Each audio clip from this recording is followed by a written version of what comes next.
Welcome back to the SoulBack podcast. This is the R&B podcast. This is your host Kyle here. I have Edward and Thomas with me. How's it going, guys?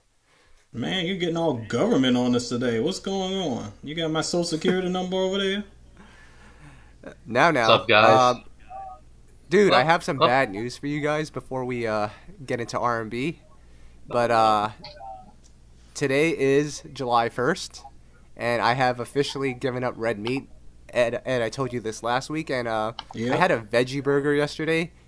I talked to Tom, and I was like, are these veggie burgers good? I had one yesterday. It was not bad. No, I've had veggie burgers. They're okay. Most of the time, they're okay. I've had some garbage ones. They're usually okay. Welcome to the dark side. Ed, will you be joining us? Absolutely not. Well, Listen, Playa, I'm not going to get on the podcast and lie to the good people, and then they see me hanging out somewhere, like, devouring a steak. It is what it is. I let me die happy. Fair enough. Oh, boy. But I was at the store the other day, and it was, like, the greatest moment of all time, because The Boy Is Mine by Brandy and Monica was playing in the back, and then I walked through one of the aisles, and they have, Ed, and you'll really like this, Sour Patch flavored gum. Yes, I've had it. It's pretty good. Wow. It loses flavor after about 5 seconds, actually. Well, I mean, actually, Tom is kind of right there. It's no juicy fruit, because that loses it in like 2 seconds. But it does lose it pretty fast. I don't know if you guys had it over in the States, but I remember I used to get this gum that would like, I used to call it like the X-Men gum, because you would get the gum and it would come with like a little comic inside, like an X-Men comic. Did you guys have that over there? It was like a pink gum. The only thing I heard of like that is Bazooka Joe. Yeah, I know Bazooka Joe, but I don't know any like Marvel gum. This is new. This was like the mid-90s, so way back. But that was pretty good. But let's talk about music for a second here. I have some sad news to announce to everyone. If you haven't gone to Best Buy yet, today, July 1st, so by the time everyone listens to this, it'll be past that date. But today is the very last date that you can buy CDs from Best Buy. This is it. I'm kind of in my feelings because Kyle didn't tell me this news until right before this podcast, so I'm not going to have time to do it. And as everyone knows, I still collect CDs, and I'm sure they're just giving them away. So this is my chance to get that Charlie Baltimore album I've been looking for, or that Philly's Most Wanted, so I can step my game up like Tom. Oh boy, do they even still? Are they like liquidating? Is it a mass sale? Like, what are they doing? It might be. You can get Thriller for $1 now. Wow. So if you haven't hit up Best Buy yet, I suggest you do so. You know what? I think today might be the last day of them being in stock and them like releasing new albums. I'm sure if you walk into the store in the coming weeks, they'll still be on sale. They'll probably just be in like a bargain bin, and then you can get like 3 for like $20 or something. Yeah, a few years ago I got I remember getting a Cameron album and something else for like $4 and thinking that I was like making out like a bandit. This is how low we become when I'm excited about getting Cameron items in 2015 or whatever year that was. Wow. Let's talk about R&B for a second, guys. You know, we're talking about new albums here, and Ed, this might be the very last new album that you'll cop at Best Buy. Drake released his double disc Scorpion. Oh my God. Week. And I mean, Drake, we know him as a rap and R&B artist, but let's focus on the R&B side of things. I know you did a whole review on the album, but as we focus in on the R&B, what can you tell the people about R&B Drake, you know, with this Scorpion album? I can tell the people that if you are having trouble with insomnia, if you are looking to cure your illness and to get some rest before that big presentation at work, or before you have to get ready for this big test. I know it's the summertime. Maybe you're resting up before you have to get your stuff together. Throw on that side B, and you will find lots of comfort in falling asleep. Just don't operate heavy machinery by trying to listen to this garbage, because you will doze off and someone will die. Wow. But on the bright side, Tom, you know how we always talk about real R&B and hoping it comes back? Yeah. Well, I Well, don't know if we say that, but people do no, say no, that. we do say that, and let me be the one to inform you. Real R&B is back. Drake managed to pull Michael Jackson and Static Major back from the dead. 2018, everyone is reunited. That's pretty cool, isn't it? Oh my God. I saw someone that sent a message that Static Major was about to blow up. I guess they have no idea who he is. So Static Major that, is about to blow up. yeah, his time is about to come. Someone tweeted that. Isn't that sad? Oh my God. That is the worst thing that I've heard all year. Here's the thing, players. That as much grief as I give this Drake album, and trust me, it's bad. Well, one of the best songs on the album is After Hours, which samples. It has Static. I guess it's produced by Static. The beat certainly sounds like a Static production, and it has his vocals. Let's forget Ty Dolla $ign destroying the track as usual. But one thing that it did kind of remind me that if Static was around and not about to blow up, whatever genius said that, this was 08, 09, I think those two actually would kind of mesh very well. They kind of worked seamlessly together, even if he's working with Static's Ghost. I think that track was one of the few that just kind of worked. Definitely. From the standpoint of melodically, that was Static's forte, and Drake, I guess, he capitalizes on that too. So I definitely see your point from that respect. Yeah. But Tom, as Static fans, we're all big Static fans here. Even that record, it didn't fully capture the essence of Static, right? It was missing harmonies that we're used to from Static. Yeah, I mean, there wasn't much of Static on it if you really think about it or listen to it. It's still a cool song. I mean, it's nice to hear, better than nothing, I guess. But it just kind of left me wanting more from him, especially as a Static Major fan. Yeah, I mean, if nothing else, you have to look at it as a novelty. It's just, I mean, like the Michael Jackson song, good God. It's funny how the internet kind of hypes this stuff up as, he's got a song with Michael Jackson. No, he has a Drake song and has superimposed some old vocals that were unused from about 20 years ago on it. It's not a Michael Jackson song. So, in the case of the Static song, the reason why it just feels a little different is because it actually feels like a Static song and not a Drake song where they just layered a couple vocals over it. So, to Tom's point, there's not a lot there, but it does open the possibility of being like, if those two were around at the same time making music, we could have gotten some pretty good stuff. Yeah. But I'll tell you what, that song with Michael Jackson doesn't even sound like Michael Jackson. At first, when I listened to it, I'm like, this kind of sounds more like The Weeknd than Michael Jackson. Maybe it is The Weeknd. It sounds exactly like The Weeknd. Which is weird.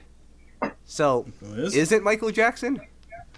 Allegedly, it is. There was I can't remember who it was. I'm blanking right now. I read an interview with someone who was from Michael Jackson's family. Not Tito or anybody like that. But someone from the family was saying that they were upset that the vocals were used in the way that they were used for the reasons that I said, because those were unused and their purpose was never to be aired because it's unfinished. Like, they didn't want unfinished work to go out in the public, and they thought that Drake used them was disrespectful, whatever.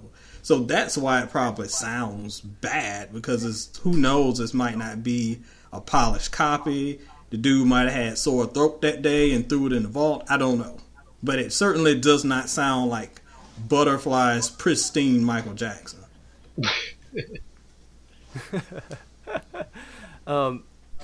And what was that thing you said in your review? It sounded like someone was telling Siri to pretend to be Michael Jackson.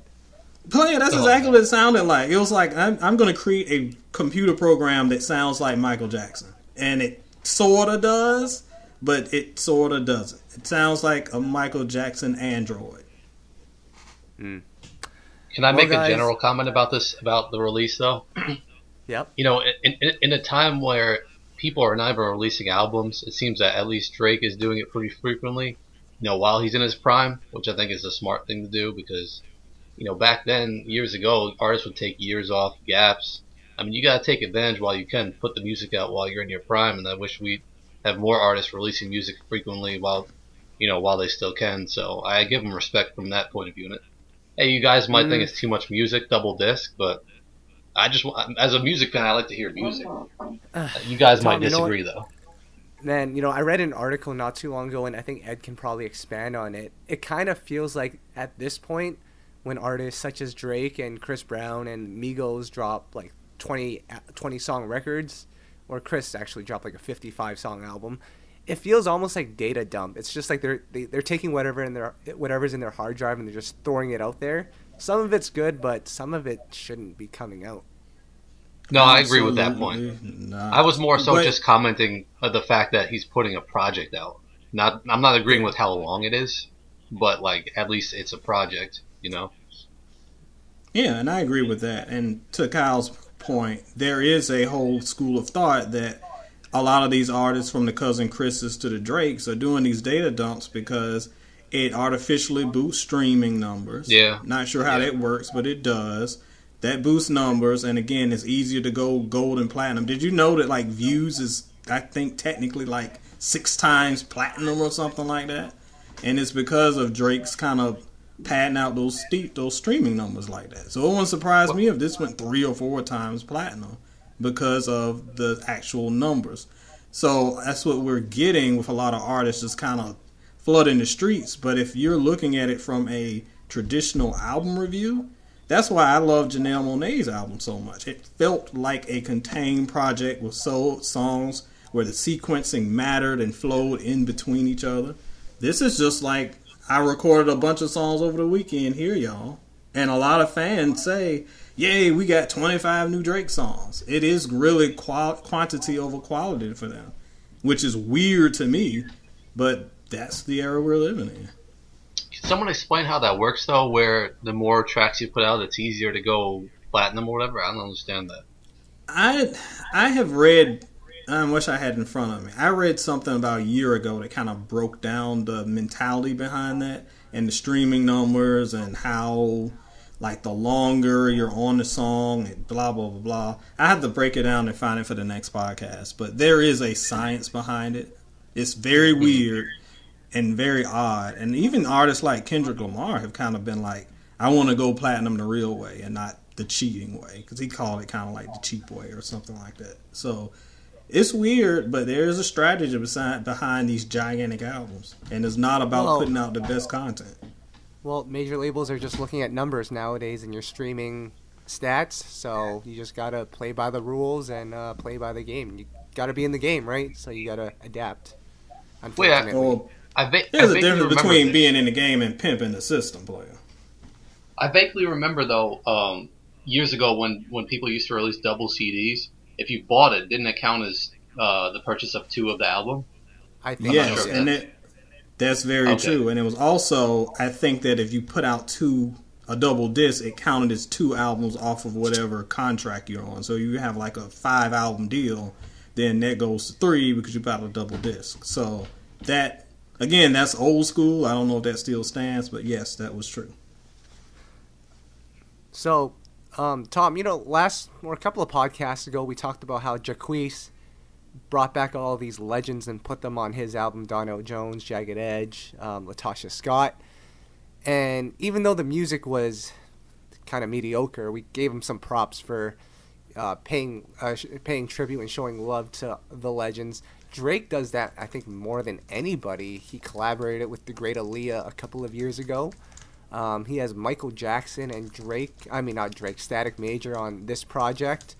He's constantly sampling legendary artists. I think he sampled Mariah on this project. Do we give him props for that, or is that sort of like cheating the system as well? I give him props for that. I give him props for that also. I mean, I'm a big Drake critic, as most people know, but I do think he's a fan of these artists. I think he is a big fan, and I think that allowing him to be able to do this is also a big ego boost. But secondly, it allows him to kind of quote unquote work with artists that he can't really work. He can't really work with Aaliyah. It's probably hard to work with Mariah these days, like classic Mariah. He did that track with DMX on the last album or album before that. So this allows him to kind of work with the artists that he grew up on, even if it's doing the samples. So I'm not mad at it, but it just has to be done well. That Mariah sample on that album was horrible. It just was sounded washed out, and it was just not good. If you're gonna do it, Playa, do it right. Exactly. Now I've got some exciting news as we transition from Drake onto other news. I came across a tweet yesterday, actually. Someone was tweeting my homegirl Ashanti and said, hey, you should do what Drake does and also release a 25-song project. And Ashanti said, true. So we can definitely stay tuned and get ready for a 25-track Ashanti album. Ed, are you ready to review that one? I am ready to destroy my hard drive. There will literally be a day where I will just keel over mid-review. If y'all keep giving me these 30-track albums to review that are hot garbage. Like, Playa, 30 tracks and you only get it right twice? You only get 2 good songs out of it? As much as I pick on Ashanti, and I am an Ashanti fan despite what has been said, she is one that works best in small doses. Give me a good 10 tracks, and I'll be good, Ashanti. Don't give me 50. Hey, Tom, do you know the classic R&B record by this legendary group, the record If I Ever Fall in Love? Shai. Shai. Yes. Ed, do you like Shai? Of course I like Shai. My wife right really there. liked Shai. She would probably dump me for the lead single. Legends right there, right, guys? I don't know about all that, but they are... Oh. Well, I thought if everyone you from the 90s was a legend. Tom, Oh my god, here we go. We'll get into that later. Okay. I have exciting news because you guys are both Shai fans. You guys obviously know that they put out their new album a couple of days ago, Musically Yours, right? Who? No? What? Where? No. What? So, calm down. According to Soul Child, shout out to our boy, he sent us a link to their new album, Musically Yours. It came out June 29th. And I think only DJ Soul Child knew about it. I don't understand. We've talked about this before. And Playa, this is not an ego thing. And I say this because I mean it. Because we all here love the genre. If you put out an album, if you're an established R&B artist that has had big hits under your name like Shai, and you put out an album, and you don't reach out to the 1 or 2 or 3 or 4 sites that have a voice and they're consistently talking about R&B, and you just don't even try to promote it, what are you doing? Do you want anybody to hear it other than your grandma? Like, why aren't you speaking to your audience and getting this music out in front of them? If I knew Shai had an album out, I would have pushed it. I know I got Soul would have pushed it. I would have reviewed it. It would have been all over my timeline. We would have helped put that music out in front of the people who want to hear it most. So why aren't you promoting it? This all reminds me of this interview that Kyle did with Blue Cantrell, where she said she was going straight back to the top when her new album came out, and she was going to be going platinum. And what I mean by that is that these artists really have no idea what's going on out here in this landscape of music, and they think that just putting out an album is magically going to fall into the hands of their fans and it's going to blow up, and it's just sad to watch. It's almost like watching a train wreck, in my opinion. It's terrible. I just said earlier that like my wife was in love with Garfield. That's one of the singers of Shai for you children. She ain't the only one. Both sisters love some Garfield. Isn't Garfield a cat? Not the cat, you weirdo. Garfield Bright. He's the singer in Shai. Anyway, so sisters love some Garfield. And if they knew this dude was back and his boys were back, it would at least, I'm not saying it would have went platinum or like beaten Drake or anything like that, but it would have garnered some interest. Why has no one pushed it? It's not even on their Wikipedia page. Like, what is going on? Yeah. Yeah, I'm looking at their Wikipedia page right now. It's not there. I guess DJ Soulchild didn't get a chance to update that yet. Oh. Let, So let me her ask you guys album. something. Go ahead. Let me ask you guys something. When we're speaking about '90s groups, I heard a controversial comment recently that and you guys all know the group High Five, right? Of course. Yes. Someone mentioned that R&B took a massive hit when Tony Thompson passed away. Can I be nice? Or can I be This real? was he passed away in 2007. I know. Okay, Can I'm I just be saying. nice or can I be real? I'm going to be real. I love Tony Thompson. I love Tony Thompson, y'all. I love he had a solo album. It was great. Let me tell you, High Five fell off way before Tony Thompson went in the ground. I'm sorry. Ouch. R&B took Damn. a big hit when when Tony Thompson died. Y'all gotta stop standing. I love Tony. That is my dude.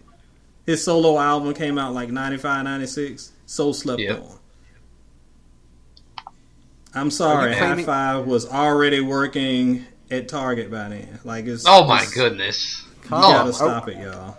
Yo, are you claiming that these R&B fans that listen to this podcast are suffering from a little bit of amnesia? Is that what you're telling us? Oh, that's what I'm here to tell you. Damn. So, Wow. anyways, Shai's new project, Musically Yours, is in stores now. It's funny, I'm looking at the album cover and it's a chick in a bathing suit. So, there's not even a picture of them on it. I was gonna say, it might- what the group isn't even on it. It might not even be Shai. It might be like another artist named Shai. So, Are we sure this is? Are we sure this is Shai? Is this a Shai? no, you know the reason why I say that is when Silk dropped their album a couple of years ago. I went on Spotify to look for it, and the album was actually under Silk the Shocker. So it could be one of those. Oh man. Oh my gosh! It was.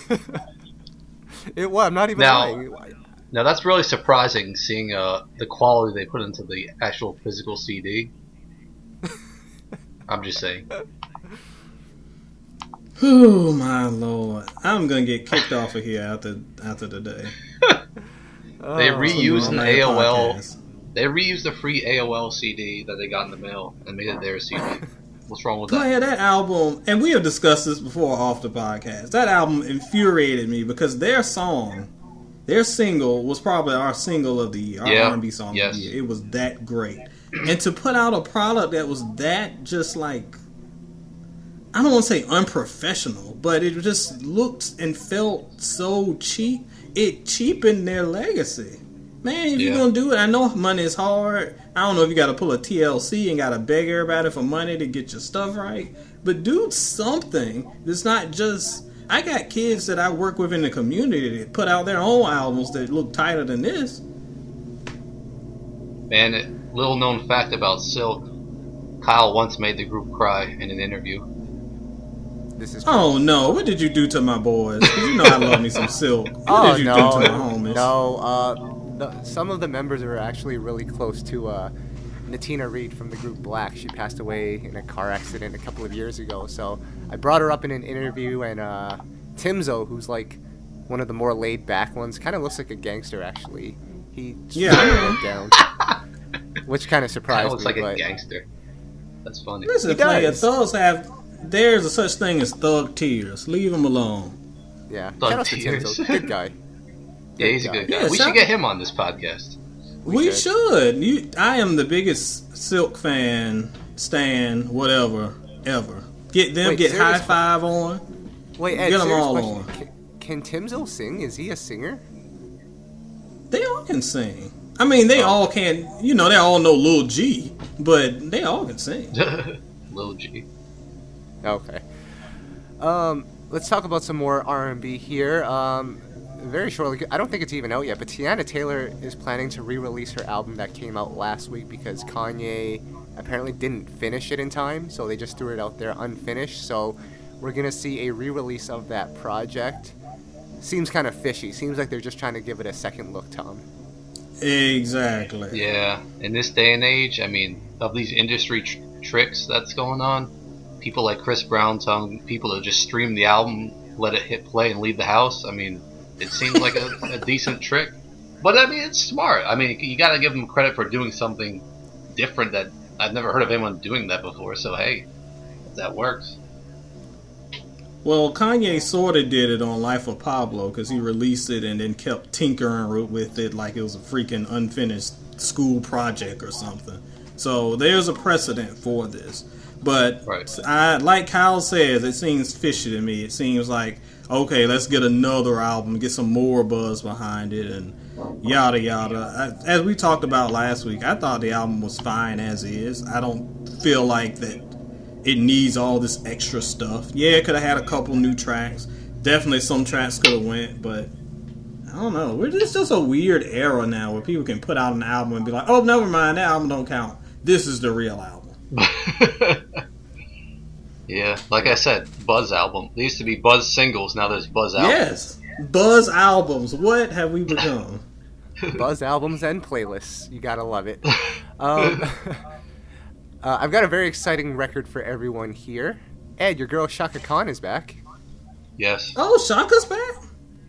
The record Like Sugar, which I believe was produced Yep. by Major Lazer, which is, I think, Diplo's production team. Yeah. Tom, Yeah. did you get a Yes, chance to it listen is. to it?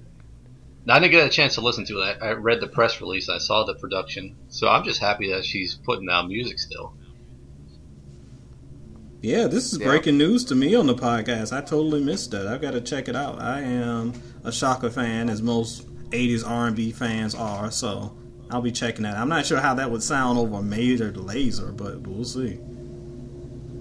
You know, It's set to be the- Oh, yeah, it's sorry, set to go be the ahead. first release off her upcoming album, so that'll be exciting. Yes, Speaking interesting. of new releases that didn't get posted on the site, I got an email about the new Brandy song, but it was some European EDM duo who like remade her "I Wanna Be Down" song into like a EDM dance song, and I was like, oh boy. Was it DJ Soulchild? No, DJ Soulchild isn't EDM. I It was I don't know who it was, but anyway, I mean they kind of made it seem like Brandy was involved, but I listened. They just took her vocals and made it into an EDM song. It wasn't good. I mean, it was fine, but we it sounds like wouldn't one of like those. it. Of course not. It sounds like one of those tracks they would play at spin class at the gym. Yeah. Damn. I mean, so it was close. I was like, oh wow, new Brandy music, but no. Right. But yo, Tom, I'm really excited for this new Chaka Khan project because, Kanye really helped her bring her back to life with that Through the Wire Oh track. no! Can you? Oh my god! Who invited Playa, this this guy is to what the happens podcast? when you deprive yourself of meat. This is what happens. Your brain just floats away. Who has Barry Barr's number? Can we give this guy a I call think for next episode? I'm giving them. Yes, I'll hit him up on Twitter right now. Kyle has outlived his usefulness. Go eat some meat and then smarten up. Brain Chaka, food. we love you. Last new music discussion here. Lalah Hathaway is set to release a deluxe version of her album, which had the really cool album cover on it. Ed, I know you really like that project. She just released a remix of Call on Me featuring your boy Redman. Oh, and now again, I did not hear this either. Oh, Reggie Noble's still putting out tracks in 2018. This makes me happy. It's I'm so surprised you haven't heard it. I mean, since there's been no music coming out, I know you haven't really been busy listening to new music. I've been listening to Drake album for probably half a week. That could do enough to eat into a brother's spare time. So I have to catch up on all of this heat after the podcast. That one flew under my radar too. Apparently the collaboration came together because Redman said happy birthday to her on Instagram on her birthday, and it led to a collaboration of a song, believe it or not. I mean, that's where we're at these days. So, how is Redman these days? Is he still on the top of his game or what? I mean, that's a legend right there. Well, it's been a while since he's kind of released a solo project, but he pops up on features every so often, and he's as feisty as ever, so He hasn't lost a step, so I'd love to hear this. Yep. I saw this meme or Instagram post floating around social media throughout the last week. I think it ended up on your cipher as well, Ed. I think you may have posted it, but it didn't catch my attention until our boy Tyrese Gibson, R&B's last savior, posted it. And he wrote, so let's have a discussion on this part of it at least. Tyrese wrote, I'm going back to the 90s. I'm not sure how he's going to do that, maybe with his Fast and Furious cars. Y'all want anything? So I'm going to ask both of you guys, what do you want from the 90s? Tom? Doesn't even have to be music. Oh, man. You're going to put me on the spot? Yes. For some reason, the first thing that came to mind was like that, what was that clear Pepsi called that they had? Crystal Pepsi, was it called? Yeah, I think it was like Crystal Pepsi. I remember it. I clearly remember it. I'm going to take that. I'm going to take those, I'm going to take, what were those shark bites gummies? Playa, yes. That's on my list. And, I don't know if Dunkaroos is still around, but I'll take those too. And, one last request, I'll take Chico DeBarge back. Bring him back from the dead. Oh my gosh. What about you, Ed? Well, first of all, I got to join on the Shark Bites fruit snack chain, especially the white ones. They would always have like one white one in the pack, and it was always the best one. Oh my gosh. So yes, I would do that. I think when we were talking about this in the Soul and Stereo Cypher on Facebook, if you're late and not on that party, I think I posted that I wanted Surge, and someone said that they do sell that somewhere. That was my soul. Yes, that was my joint. But those two and Playa, just get me. I'm just gonna get an armful of R&B artists that can sing. That's all I can. Vocals. That's all I ask. Just 5 or 6. We will hold hands like kindergarten in a line, and I'm just gonna pull them through the time portal with me. Church. Listen, and it just look. I can get Young High Five. I can get all of them back. We'll be good. Will any of you have sneakers on, or socks, or shoes, or will be all barefoot? Oh boy. Ignore this man. Oh man. You know what I would like to see return from the 90s? Cartoons. Do those still exist? Do people still watch cartoons? Like they don't. That's a good one. Like the Saturday morning cartoons. Yeah, I need some Fox Kids joints. No, they don't do that. I remember there was an article a few years ago about how Saturday morning cartoons had just vanished. For whatever reason, they just don't have them anymore. And I think they still do have kind of random ones. But it's not like when we were kids. And most parents were just like, well, who cares? I've got Netflix. I'll just turn on Netflix. But yeah, this is not the same. It's not the same.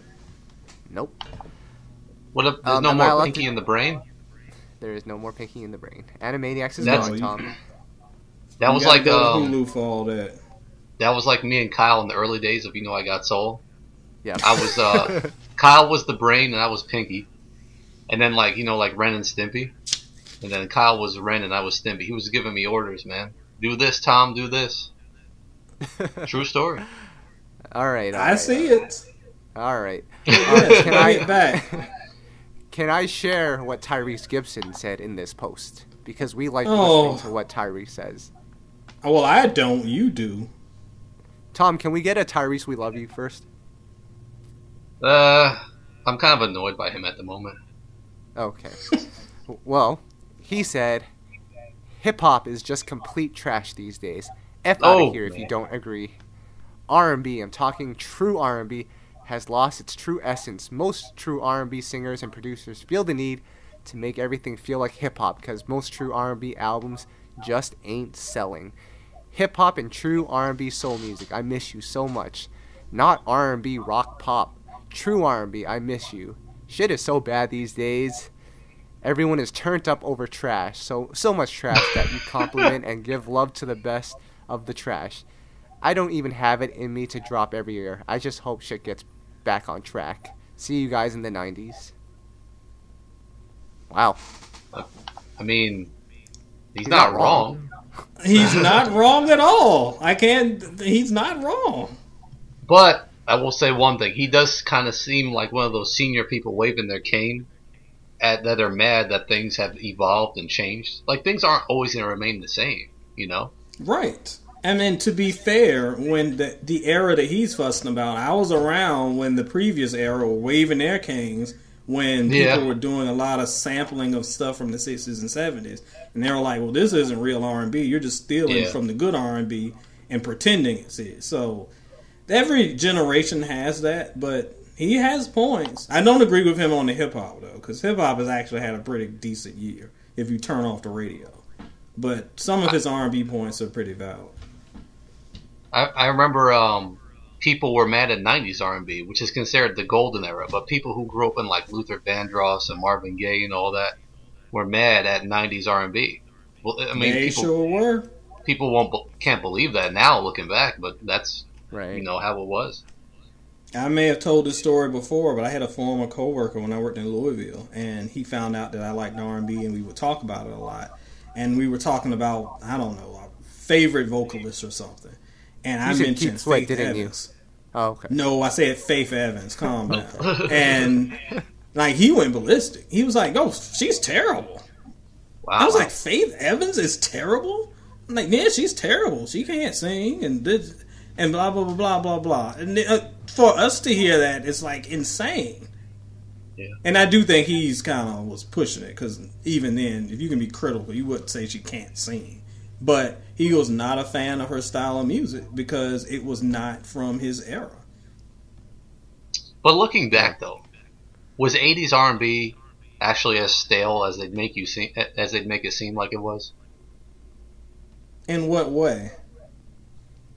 Like they look at 90s R&B as like a golden era for R&B, but they look at 80s like it wasn't like a memorable time. You know what I mean? Looking back, is that true? Yeah. Well, and I'm looking back and I'm living through it. So, like, here's kind of the issue with 80s R&B. 80s R&B was a transition period. You had, like, the Motown soul era, the Stax soul era that was just, like, to me, that might be the greatest era of R&B, period. By the time it got to late 70s and 80s, disco had kind of influenced it a lot, so it was kind of drifting away, just like we hear with trap and stuff today. This has all happened before. Disco had like really, really influenced it, so it was kind of like this combination of disco, R, and soul.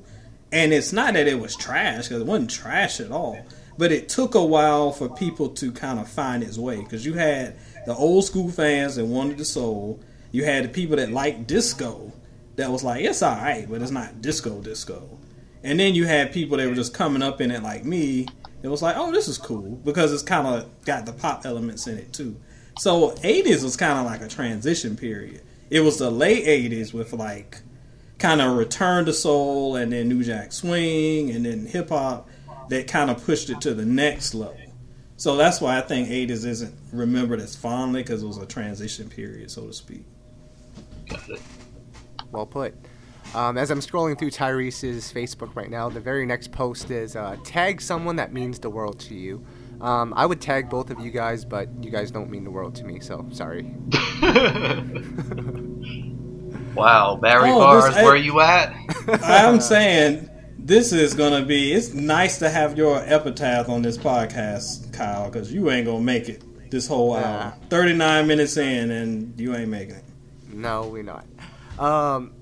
Now, can we get into the Playa Please award? Of course. We've got a couple to go through right now. Now, when we talk about people complaining about the current generation, you know, historically we've all done that. Can I give the Playa Please award to our boy Zeplyn? Oh my God. Don't do that. What did he do? Well, this is actually more of a personal Playa Please. But, Ed, you watched the BET Awards last week, didn't you? Oh, God. I literally had forgotten about it. But yes, unfortunately, I did. Did you witness H.E.R. on stage? I did. It was one of the brighter spots, to be honest. In history, right? in history. Brightest spots of last week. Oh my Okay. god! Why does continue? Well, I have a stroke talking to you. I was astonished and amazed watching that performance, and that was like a legendary performance in my humble opinion and true opinion. But Zeplyn thought the opposite and said, "Yep, after watching that performance, I don't see superstar status," and I was offended, guys. Well, look, Ed, I will say answer this correctly, or Barry Bars might have to be on this podcast.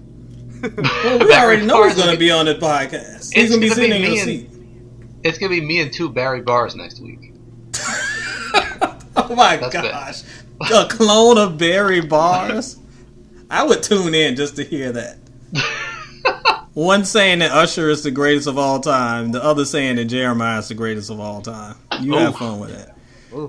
Anyway, what was I talking about? Her. I really liked the performance, but you could make a legit argument, just giving the benefit of the doubt, that while I really liked it, maybe you might not think, I'm not saying you, but I'm saying him, that it was a star-making performance. Like, it could be, because everyone isn't a star.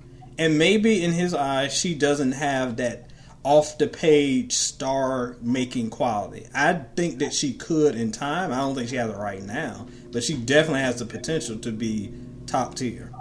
And it just sounds to me that he doesn't see, like, mega star in her. And I can understand why he says that.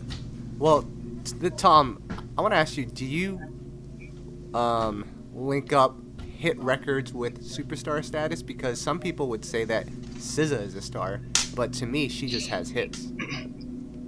This is a really complicated conversation, because these days I feel like it's a lot different. I mean, you know, in the 90s, you know, if you had a hit, you were automatically a celebrity. You know, there was a lore about you. People didn't have access to the artist. Now it's kind of different. I mean, I really don't even know what SZA looks like. And her, you know, we knew her gimmick and her campaign, but not, you know, we couldn't see her, and that kind of helped her. We knew her from her first single. Remember, she was singing in Tyrese's backyard with a guitar or something, and we heard she was the next big thing. Next thing you know, I remember this. She rebranded to H.E.R, and then you didn't even know who she was, and it kind of worked. It's tricky. I don't know how to answer that question. If you have a lot of hits, are you a star? I mean, I think what Zeplyn was referring to was that star qualities. You know what I mean? Right. Like as a person, like they stood out as having the it factor. And it's really hard to define that. I mean, but you can tell a standout performance if you see one, as opposed to just a good performance.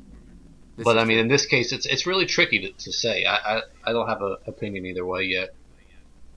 It just depends on how you look at it. As much as I despise Nicki Minaj, she has like that mega star X factor. She's a person that if she walked in a room and not dressed like a giant bottle of Pepto-Bismol or whatever but you know, if she walked in a room, she would look like a big deal.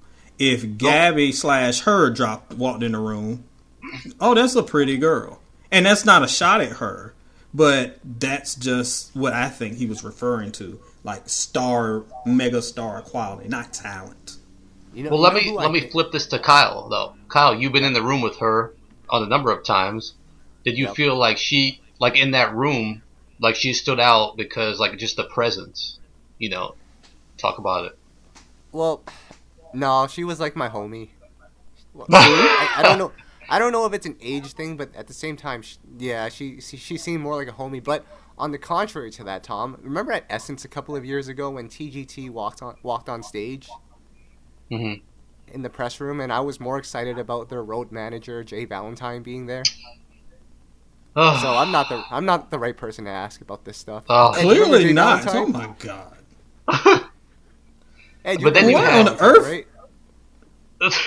I guarantee you're the only person that recognized it. Oh my! This is the first time I'm hearing this story. This is ridiculous.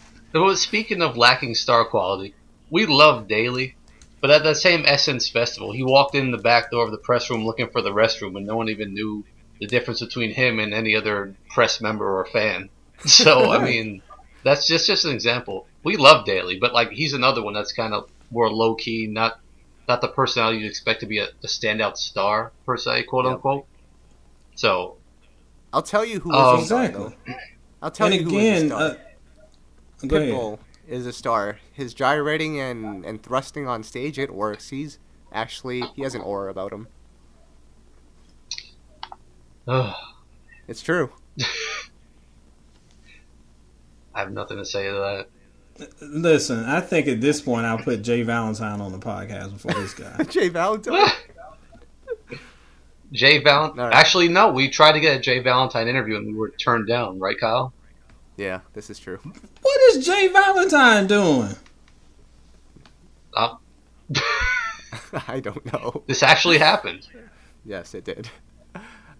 Hey, can I give a quick shout out to Zeplyn though, because we just did a feature with him for the Oh site. no, yeah, It's absolutely. Good Yeah. it's good that you brought him up, but we partnered up with Zeplyn and his production company, Neo Elite Music, to do a Millennials in Music feature. Him and Yes, his I team saw are that. interviewing artists. Right now they did 2, Ocean and Amber Mark, and basically they're just trying to highlight some of the younger up and coming artists, and they're doing interviews and just trying to find a connection with them, artists who are doing positive music. So, shout out to Zeplyn. He's been a guest on our podcast before, and he's really, kind of making his mark in the DC area and trying to, do some positive things for the music. So we're happy to partner with him on these features. So check them out on the site. They're on there right now, both of those interviews. Yeah, I'm glad you mentioned that. I did check that out. Amber Mark is somebody that I think we really should keep our eye on. I think she's got some talent. So good to see that thriving. And, speaking of talent, like we were saying, it's just we're in a weird era where you would think that talent would automatically make you a star, but kind of don't. And I love her, but I don't know. I kind of feel like I understand what the homie was saying with that one. That's where I'm going. I feel what he's saying. Yeah. It doesn't mean that she's not talented. She just might not be the aura of an Usher, so to speak. Yeah. And shout out to Zeppelin. I'm just messing with you. I was in my feelings a little bit, but Zeppelin, you and I are cool, so we're good. It was a great combo. I'm glad you brought that up. Exactly. We have another Playa Please. This is a 2-part Playa Please. This goes to Kanye West, Tidal, and a Kanye West fan. You guys will be very excited about this one. So, when Kanye released his last project, the one before this one, the Life of Pablo, it was supposed to be a Tidal exclusive. He tweeted it out. You're not going to find this project on anywhere else but Tidal. And then, 2 weeks later, it was released on Spotify and all of that good stuff. Sort of like how Beyonce and Jay did it with their new album. And, as a result of that, a Kanye fan said, dang, I got to listen to this project now. I'm going to subscribe to Tidal, making him one of 4 people that have subscribed to Tidal at this point. Ed, I think your wife being one of them. Oh, my God. And he was mad because 2 weeks later he found it on these other streaming sites, and he was mad that he had to subscribe to it. So he took it to court, and guys, he is suing Kanye and Tidal for $85 million. $85 million. Yeah. I mean, Playa, remember, take it back. Let's take it back 10 years. Remember when Kanye and 50 Cent were they weren't really beefing, but they had that kind of bet thing with Graduation, whatever garbage 50 album was out. And it was like 50 said that if Graduation sold more copies than him, he would retire. So that's the equivalent of this to me is being a 50 fan, being like, I'm going to save 50's career and purchase his $9.99 album. And then, of course, he loses the bet and doesn't retire. So now, instead of saying 50, not only do you owe me $9.99, you owe $85 million for my emotional stress and damages. sounds accurate. Can somebody please explain this to me? Tom, wouldn't you say it's fair if they just refunded his membership? Yes. I mean, why do you need $85 million? Everything. You know why. Players trying to get paid. Everyone is trying to get money illegitimately these days. It's like no one even wants to work for money anymore. It's like, let me see who I can sue today. That's what we're at these days. Well, you guys heard that Ed Sheeran is in the middle of a lawsuit now. I don't think it's Marvin Gaye's estate, but I think it's one of the other writers on Let's Get It On. Their estate is suing Ed Sheeran for the record Thinking Out Loud, and it's like $100 million right now.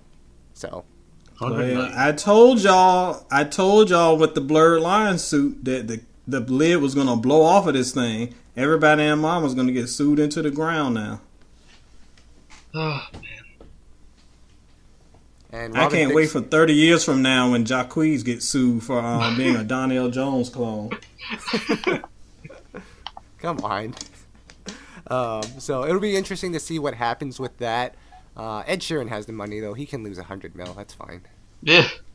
I'm glad you're his banker. Oh, he can lose $100 million. That's cool. I mean, he don't have a lot of money tied up in wardrobe, so you're probably right. Right. I don't know what that means, but okay. Yep. All right. Tom, let's go into the SoulBack track of the day. Do you have anything for us today? I'm putting you on the spot, as I normally do. Yeah, I'm going to go with a track from our guest for the day. So our SoulBack track of the day is Blank.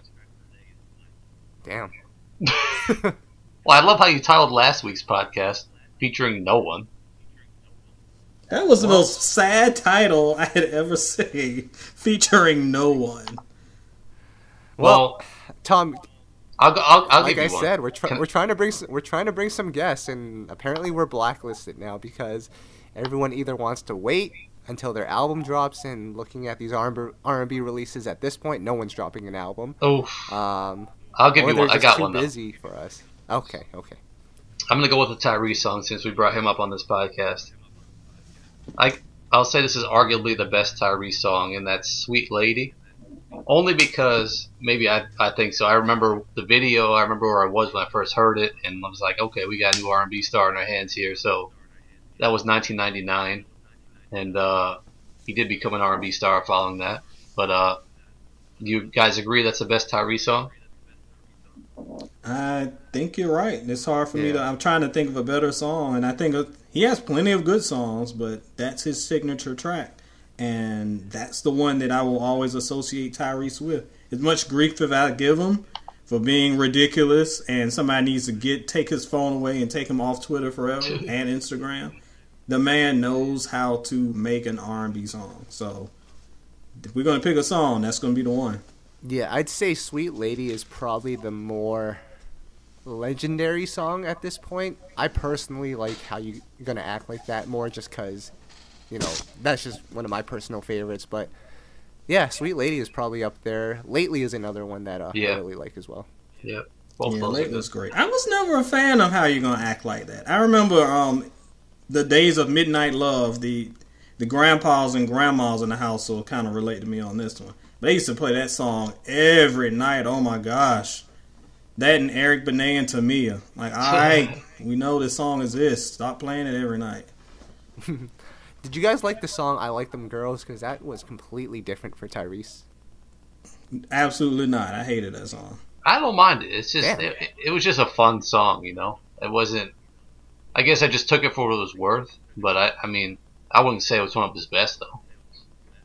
Right. I don't think he acknowledges that song anymore, unfortunately. Oh man. No. Good. So, shout outs to Tyrese. Tom, you need to model our podcast after, because we're having a hard time getting guests, and I know Tyrese, once upon a time, was on a New York subway, and he basically begged for people to check out his album, and I think you need to go on one of those subways and beg for some guests on this podcast, because it's getting hard out here. A Tyrese move would be us saying we have Kanye West on the podcast, and then it would just be like Ed in a Kanye West voice or something. Well, seeing that The Weeknd convinced y'all that he was Michael Jackson on Drake's album, I guess it's the same thing. All right, we're doing that next week. Ed, I hope you got your Kanye West voice on. Yeah, I'll do my best. Oh, man. All right. Until then, Ed, what's going on with soulandstereo.com? I know you've done a bunch of reviews recently, Drake being one of them. I loved your scorpion picture. Tell us what's going on. Oh, man. Yes, go check that out over at soulandstereo.com if you want to hear a non-stan review of Drake's new album, Scorpion, now that all the kids have gone to bed and everybody has started yassing and classic all over your timelines. I'm there to break down what's good and what ain't good, and the spoiler is there's a whole lot that ain't good. Plus, you get to see the infamous picture that the guys are talking about. Besides that, though, basically we've got a review of the BET Awards from last week. The infamous 20 Questions column is back, and hopefully this week, before the holiday, I hope to have a 25 best albums of the mid-year post up. Working on it now, and hope to have that ready in the next couple days. Will there be more than 5 R&B albums on that list? There will literally, if I'm looking at it right, there will literally be like 5 albums on that list. Oh. Okay. Maybe 4. It's hard out here. Tom, what's going on with You Know I Got So? I know we've partnered up with Zeplyn and his production team. Some cool features. Yeah, other than that, really, I'm just out here getting ready for these new R&B releases that are coming over the next few months. Just to name a few of them. Sorry, I can't name any of them. There are none. Come on. I'm serious. There is nothing. We've got a couple. What is name one? We've got a couple. What? We've got Tamia, but that's like freaking Halloween. Yeah. We've got The Internet, which Tom hates. We got... Okay, maybe that's... We got Shai coming. I just found out 5 minutes ago. Well, Shai's already out, apparently. Oh, okay. Okay. I'm going to listen to this album, and it's going to be an album from the Bikini Lady and not Shai, and I'm going to be very mad. Wow. I wouldn't be surprised. No, I'll just say that, whoever's listening, you might not see a lot of posts on the site like you used to see, but really there's just not much coming out for us to cover these days. It's kind of sad. This is true. We're still here doing it, but like, man, it's just no one's releasing music. It's really a scary time right now. Actually, I do know someone that is. Ed's boy Peeble is releasing an album soon. Listen, I will have no Peebo slander on this podcast. That new song is that heat. No, it is. But he's going to be releasing a project, I believe, in August. So I think that's the next album that's coming out. Tom, I know you're looking forward to reviewing that one. August. Oh, Mila J dropped. Yep. And then lastly, Tom, we talked about this last week and you weren't here, but Mila J has dropped a EP every month this year. And she just dropped her new one June 2018 on Friday. So, Ed, have you listened to the other Mila J EPs yet? Playa, I have not listened to anything from Mila J this year. So, maybe when I make some time on my busy schedule, now that I've finished reviewing that Drake album, which took 3 days, I can make way for these gigantic Mila J projects. Why does everybody have to barrage us with so much music and it's so mediocre? I would rather have 9 tracks than 90 tracks. It's not that hard, y'all. Just give us your best. An EP every month. It's almost like I'm gonna put out so much music that I just hope someone will find at least one of them. It's like, Tom, I think we're 36 songs behind on Mila J releases right now, so we really got to step our game up. 36. How many do you think are actually pretty good? I mean, just realistically speaking. There's probably one decent song and EP, if that. So like maybe 4. Well, she looks good on Instagram, so that she gets my streams. Ladies and gentlemen, Ashanti's biggest fan. Now you know why. Yes. But as we talk about all these releases, and this is the very last point before we get out of here, Mila J is dropping 36 songs this year. Drake just dropped a 20... How many tracks was that, Ed? 25. 25. Chris Brown dropped 45 last year, plus a deluxe version, so 55. Migos, don't they drop like 30-song albums as well? Yes, oh my gosh, they do. So with all of that said and all of these releases, there's one artist that we're still waiting on since 2009, Mario. Anyways, This is Kyle. This is the SoulBack podcast. Tom and Ed, we are out of here. Ed, we are out of here. Ed, we are out of here.